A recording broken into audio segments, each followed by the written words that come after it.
অনেকে আছে অতীতের কষ্ট ভুলতে চায় না, ভুলতে পারে না। কেউ আপনারে ধমকি দিছিল, কেউ আপনার সাথে খারাপ আচরণ করছিল, কেউ আপনারে গালি দিছিল, অনেকে এটারে পেলে পুষে অন্তরে বড় করে রাখে, আছে না নাই? ভুলতে চায় না। মনের ভেতরে রাগ পেলে পুষে রাখা ঠিক না। মনে মনে কয়, তুই আমারে মারছিলি, আমি তোরে মারব। তুই আমারে অপমান করছিলি ওই দিন, যদি একদিন সুযোগ পাই তোরে হতা এলাম। আছে না এরকম?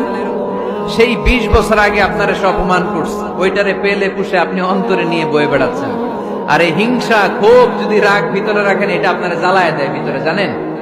আর যদি আপনি ক্ষমা করে দেন, একেবারে ঠান্ডা।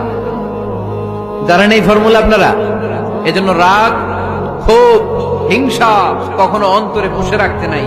মা যাদাল্লাহু আবদান বিআফবিন ইল্লা ইজ্জান।